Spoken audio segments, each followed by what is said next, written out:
warahmatullahi wabarakatuh. Selamat pagi pemirsa. Hasanah Ensiklopedia Islam Dunia kembali hadir dan kali ini kami akan membahas mengenai unta. Hewan yang satu ini tertulis di Al-Quran dalam 24 ayat. Salah satunya adalah surah Al-Ghoshiyah ayat ke-17. Maka apakah mereka tidak memperhatikan unta, bagaimana dia diciptakan? Menurut kitab tafsir karangan Syekh Al-Sa'di, dalam surah Al-Ghoshiyah ayat ke-17, Allah memberikan pelajaran kepada orang-orang yang mengingkari risalah Rasulullah Sallallahu Alaihi Wasallam. Allah Subhanahu Wa Taala menjelaskan sifatnya sebagai Rabb yang Maha Esa, lagi Maha Kuasa dari kesempurnaan penciptaan unta. Keberadaan unta di dunia yang memberikan banyak manfaat bagi manusia menjadi bukti betapa besar cinta dan kasih sayang Allah Subhanahu Wa Taala kepada seluruh hambanya. Unta dalam bahasa ilmiah disebut dengan camels, sedangkan kata camel adalah sebutan unta dalam bahasa Inggris. Camel atau camelus sebenarnya berasal dari terminologi bahasa Ibrani yang merupakan bahasa dari bangsa Yahudi. Camel dalam bahasa Ibrani berarti hewan yang mampu berpergian tanpa meminum air. Unta adalah hewan yang tergolong sebagai hewan berkuku genap. Ciri khas unta adalah timbunan lemak pada punggung yang membentuk bagian punuk. Unta terdiri atas dua jenis, yaitu dromedary camel atau unta berpunuk satu dan Bactrian camel atau unta berpunuk dua. Menurut ahli evolusi, unta diperkirakan telah hidup semenjak 50 juta tahun yang lalu. Unta purba yang telah punah memiliki berbagai ukuran. Ada yang seukuran kelinci dan ada juga yang seukuran kambing. Proses evolusi unta dari hewan liar menjadi hewan ternak diperkirakan terjadi 3000 tahun sebelum Masehi. Dan unta berpunuk satu atau dromedary camel dijinakkan lebih dahulu oleh bangsa Somalia di Afrika. Sementara unta berpunuk dua atau Bactrian camel dijinakkan oleh bangsa penghuni Asia Tengah di masa 2500 tahun sebelum Masehi. Unta termasuk dalam hewan mamalia atau hewan yang melahirkan dan menyusui. Ciri khas hewan mamalia adalah memiliki daun telinga dan bernafas dengan paru-paru. Ada 4 jenis hewan yang memiliki sifat biologis mirip dengan unta, yaitu lama, alpaka, guanaco, dan vicuna. Keempat hewan ini memiliki tempat hidup di kawasan Amerika Selatan. Unta bisa hidup hingga berumur 50 tahun. Tingginya bisa mencapai 185 cm. Tapi jika menyertakan punuknya, unta bisa setinggi 215 cm. Artinya, tinggi punuk unta sekitar 30 cm. Kalau berlari, unta bisa menempuh hingga 65 km per jam dan dapat berjalan stabil dalam kecepatan 40 km per jam selama 60 menit. Unta berpunuk dua secara rata-rata memiliki bobot antara 300 kg hingga 1 ton. Sedangkan unta berpunuk satu memiliki berat badan mulai dari 300 sampai 600 kg. Sumber makanannya adalah rumput dan tumbuh-tumbuhan gurun. Unta termasuk ke dalam golongan hewan ruminansia atau memamah biak. Sistem pencernaannya sama dengan sapi, kerbau, kambing, dan domba, yaitu memiliki lambung dengan 4 bagian. Proses pencernaan di dalam lambung unta melibatkan jutaan hingga miliaran bakteri yang menyebabkan nutrisi dari rerumputan dan tumbuhan gurun dapat terserap dan tersebar ke seluruh tubuh. Masa kawin unta biasa terjadi saat musim dingin dan mencapai puncaknya di kala musim hujan. Unta jantan memasuki masa siap kawin saat umurnya mencapai 6 tahun. Sedangkan unta betina mencapai masa dewasa kelamin atau mampu bunting saat berumur 4 atau 5 tahun. Unta, khususnya yang berpunuk satu, memiliki ketahanan yang tinggi terhadap cuaca panas. Proses adaptasi unta terhadap tingginya suhu udara ini didukung oleh organ khusus. Otak unta seakan memiliki sistem pendingin layaknya AC di rumah kita. Udara panas dari daerah beriklim gurun yang masuk ke dalam hidung akan mengalami proses penurunan suhu, sehingga udara dan oksigen yang akan mengalir menuju otak menjadi lebih sejuk. Unta juga merupakan hewan yang berkeringat jika suhu udara mencapai 41 derajat Celcius atau lebih. Jika unta berada pada kondisi semacam ini, ia hanya akan mengeluarkan keringat tidak lebih dari 5 liter atau kurang dari 1% dari total berat tubuhnya. Rendahnya produksi keringat membuat unta tidak mudah mengalami dehidrasi atau kekurangan cairan tubuh. Salah satu hal yang menyebabkan unta menjadi hewan ternak yang berharga tinggi adalah fungsinya sebagai hewan tunggangan dan pengangkut. Unta adalah satu-satunya hewan yang dapat hidup hingga 2 minggu tanpa makan dan minum meski suhu udara mencapai 50 derajat Celcius. Inilah keunggulan unta sebagai hewan pengangkut dan transportasi dibandingkan dengan kuda. Ketahanan terhadap rasa haus dan lapar selama 2 minggu menjadikan perjalanan menjadi lebih mudah, khususnya di kawasan gurun yang kering, panas, dan jarang sumber air. Unta mampu bertahan hidup meski kadar air di dalam tubuhnya turun hingga 25%. Sebagai perbandingan, manusia sudah dikategorikan mengalami dehidrasi ketika kondisi cairan tubuh turun hingga 5%. Secara sederhana, pertahanan unta terhadap dehidrasi 5 kali lipat lebih kuat dibandingkan manusia. Setelah diteliti, sumber kekuatan unta adalah usus dan ginjalnya. Usus dan ginjal unta bagaikan sebuah pompa yang mampu menyedot dan mendistribusikan air ke seluruh bagian tubuh. Salah satu sumber air di dalam tubuh unta adalah lemak. Secara rata-rata, seekor unta dewasa memiliki cadangan lemak antara 100 hingga 120 kg. Dan cadangan lemak ini tersimpan di dalam punuk. Lemak dalam tubuh unta juga bisa diubah menjadi energi. Saat lemak di dalam punuk terus-menerus diubah menjadi sumber air dan energi, maka punuk unta akan layu karena persediaan lemak yang ada di dalamnya terus menipis.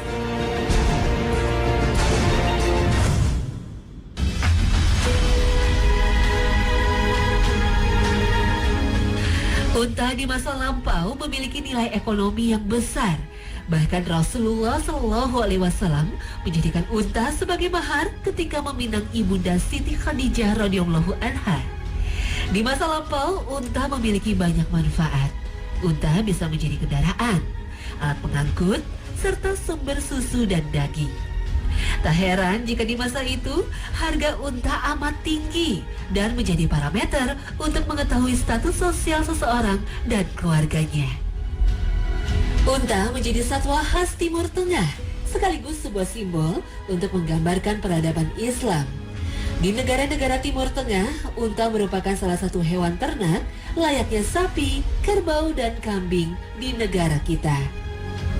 Jumlah total ternak unta di seluruh dunia menurut sebuah jurnal agrikultur terbitan Kanada meningkat lebih dari 2 kali lipat selama 50 tahun. Peningkatan jumlah unta di seluruh dunia melebihi pertambahan sapi, domba, dan kuda. Hanya pertambahan ternak kambing yang lebih tinggi dibandingkan ternak unta di dunia. Jumlah ternak unta tertinggi di dunia ada di negara Somalia yang terletak pada benua Afrika. Di negeri beribu kota Mogadishu ini terdapat lebih dari 7 juta ekor unta. Di benua hitam Afrika, ternak unta banyak dijumpai di Mali, Mauritania, Chad, Kenya, Sudan, dan Ethiopia. Di negara-negara ini ternak unta berkisar antara 1 hingga 5 juta ekor. Di kawasan Arab seperti negeri Mesir, Libya, Kuwait, Arab Saudi, Uni Emirat Arab, Bahrain, Yordania, dan Yaman, jumlah ternak unta berkisar 50.000 hingga 1 juta ekor. Unta banyak dipelihara oleh masyarakat di sekitar objek wisata sebagai hewan tunggangan. Di kawasan Petra, Yordania, penduduk asli yang rata-rata keturunan bangsa Arab Badui saat ini banyak menyewakan unta sebagai hewan tunggangan. Para turis dari berbagai belahan dunia memanfaatkan unta untuk mengelilingi situs yang termasuk dalam warisan dunia ini. Hal yang sama juga banyak ditemui di kawasan piramida Giza di Mesir. Berpose sambil menunggang unta seakan menyempurnakan liburan di kawasan Timur Tengah.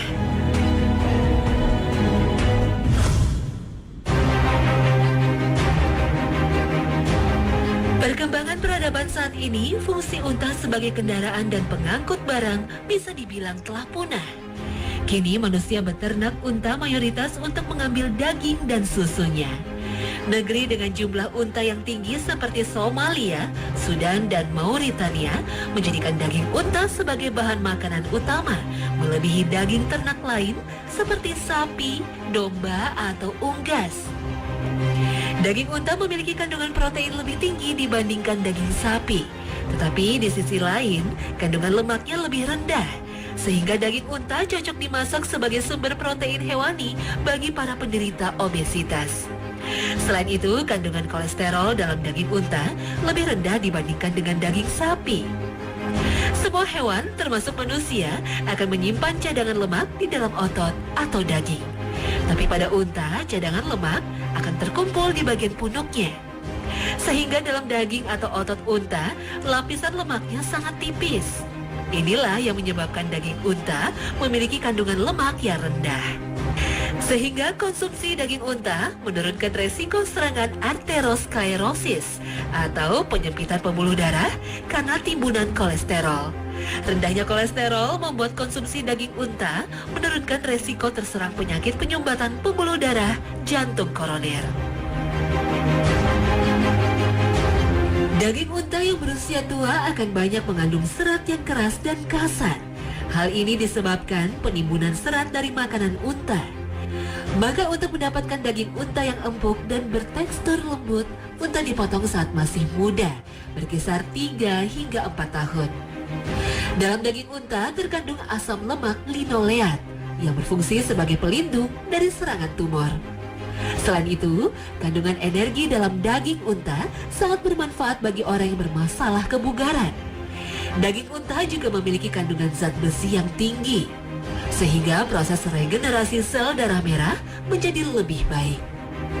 Olahan sup daging unta dipercaya mampu meningkatkan kesehatan mata, sedangkan paru unta yang dikeringkan jika dikonsumsi bermanfaat untuk menyembuhkan penyakit asma.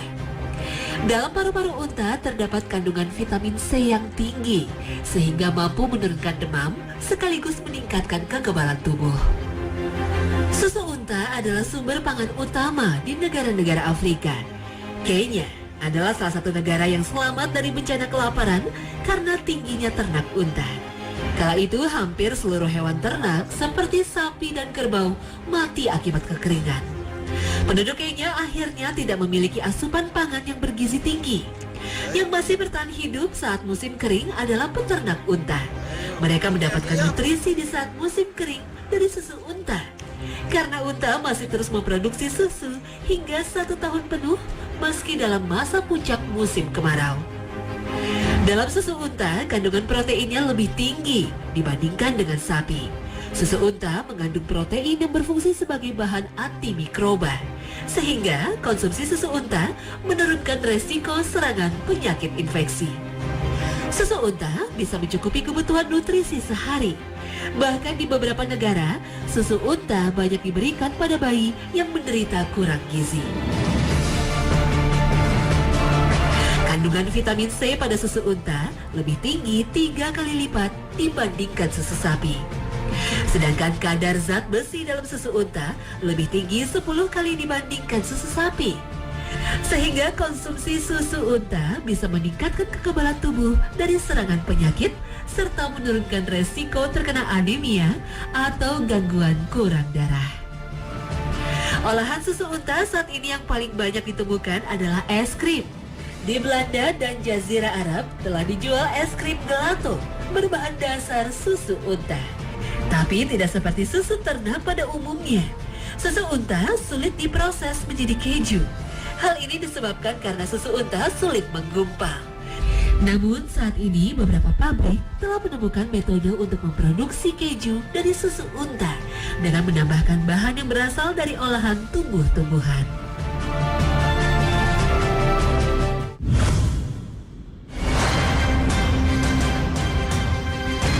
Penyebutan unta dalam Al-Quran memiliki beberapa makna. Pertama, unta disebut dalam Al-Quran untuk menunjukkan betapa besar dan sempurnanya makhluk ciptaan Allah. Penciptaan unta yang penuh manfaat mulai dari daging, susu, hingga unta unta itu kepada kamu. Mudah-mudahan kamu bersyukur. Makna dari penyebutan unta yang kedua mengajarkan kisah kaum Nabi Saleh alaihi salam. Beliau merupakan nabi yang diutus untuk mendakwahkan ajaran tauhid kepada kaum Samud. Di masa itu, kaum Samud adalah sebuah kaum yang sejahtera karena suburnya tanah, sehingga hasil pertanian dan ternaknya berlimpah. Nikmat hidup yang sejatinya berasal dari Allah yang Maha Kaya ini ternyata tidak dipahami oleh kaum Samud. Kondisi sesat dan kafir yang dialami oleh kaum Samud pada akhirnya diluruskan oleh kehadiran Nabi Saleh alaihi salam di antara mereka. Nabi Saleh merupakan bagian dari kaum Samud agar mereka mau mengikuti dakwah dari Nabi yang terpilih dari kaumnya sendiri. Kesombongan kaum Samud pada akhirnya membuat mereka sangsi atas kesucian risalah Nabi Saleh alaihi salam. Mendapatkan tantangan dan penolakan dari kaumnya yang sesat, maka Nabi Saleh alaihi salam memohon agar Allah memberinya sebuah mukjizat demi meyakinkan mereka atas kebenaran ajaran tauhidnya. Dan benar saja, Allah yang Maha Pengasih lagi penyayang memberikan mukjizat kepada Nabi Saleh alaihi salam berupa kelahiran unta betina yang lahir dari sebuah batu. Peristiwa ini telah tersurat dalam surah Al-A'raf ayat ke-73. Dan kami telah mengutus kepada kaum Samud saudara mereka Saleh. Ia berkata, "Hai kaumku, sembahlah Allah. Sekali-kali tidak ada Tuhan bagimu selainnya. Sesungguhnya telah datang bukti yang nyata kepadamu dari Tuhanmu. Unta betina Allah ini menjadi tanda bagimu. Maka biarkanlah dia makan di bumi Allah, dan janganlah kamu mengganggunya dengan gangguan apapun, yang karenanya kamu akan ditimpa siksaan yang pedih." Namun meski telah secara nyata melihat mukjizat yang dimiliki Nabi Saleh alaihi salam, kaum Samud tetap menolak dakwah sang utusan Allah. Mereka berkeras untuk menolak mengimani keesaan Allah. Kepercayaan mereka terhadap berhala tak berkurang sedikit pun. Bahkan mereka menentang kebenaran akan turunnya azab Allah dengan cara membunuh unta betina yang seharusnya dilindungi. Kebenaran kisah ini telah terangkum dalam surah Al-A'raf ayat ke-76 hingga 77. Orang-orang yang menyombongkan diri berkata, "Sesungguhnya kami adalah orang yang tidak percaya kepada apa yang kamu imani itu." Kemudian mereka sembelih unta betina itu, dan mereka berlaku angkuh terhadap perintah Tuhan. Dan mereka berkata, "Hai Saleh, datangkanlah apa yang kamu ancamkan itu kepada kami, jika betul kamu termasuk orang-orang yang diutus Allah." Nikmat duniawi yang mereka raih ternyata menjadi penutup pintu hati atas keesaan dan kesucian Allah, Rabb yang Maha Kaya. Perilaku kaum Samud ini pada akhirnya menjadi jalan sesat yang membinasakan mereka sendiri. Allah Azza wa Jalla memberikan hukuman yang pedih kepada kaum Samud, seperti yang tercantum di dalam Al-Quran Surah Hud ayat 67 sampai 68. Dan satu suara keras yang mengguntur menimpa orang yang zalim. Mereka mati bergelimpangan di rumahnya, seolah-olah mereka belum pernah tinggal di tempat itu. Ingatlah, sesungguhnya kaum Samud mengingkari Tuhan mereka. Ingatlah kebinasaan bagi kaum Samud. Makna ketiga penyebutan unta dalam Al-Quran adalah kebiasaan dan budaya jahiliyah, sebagaimana yang difirmankan Allah dalam surah Al-Ma'idah ayat ke-103. Allah sekali-kali tidak pernah mensyariatkan adanya bakhirah, saibah, wasilah, dan ham. Akan tetapi orang-orang kafir membuat-buat kedustaan terhadap Allah, dan kebanyakan mereka tidak mengerti. Dari ayat ini terdapat kata-kata bakhirah, saibah, wasilah, dan ham. Keempat kata ini merujuk pada tradisi orang Arab jahiliyah terkait unta-unta milik mereka. Bakhirah adalah seekor unta betina yang telah beranak 5 kali, dan anak yang kelima itu jantan. Lalu unta betina itu dibelah telinganya, dilepaskan, tidak boleh ditunggangi lagi, dan tidak boleh diambil air susunya. Yang dimaksud dengan saibah adalah anak-anak unta betina yang sengaja dilepas begitu saja oleh sang pemilik untuk memenuhi nazarnya. Sedangkan wasilah adalah seekor unta betina yang melahirkan anak kembar. Maka orang Arab jahiliyah melepaskan unta ini begitu saja sebagai nazar mereka kepada berhala.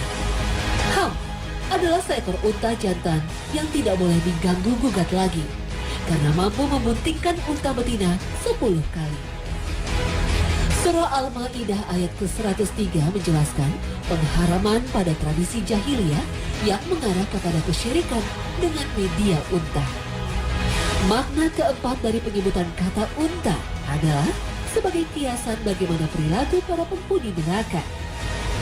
Allah berfirman dalam surah Al-Waqi'ah ayat ke-54 hingga 55. Sesudah itu kamu akan meminum air yang sangat panas.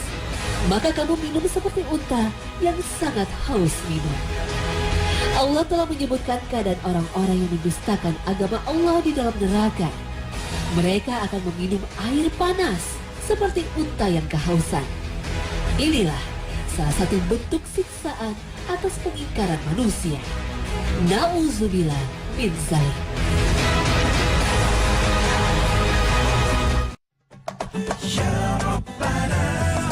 Nah pemirsa, inilah akhir kebersamaan kami. Semoga tayangan hari ini memberikan tambahan wawasan Islami bagi Anda. Insya Allah.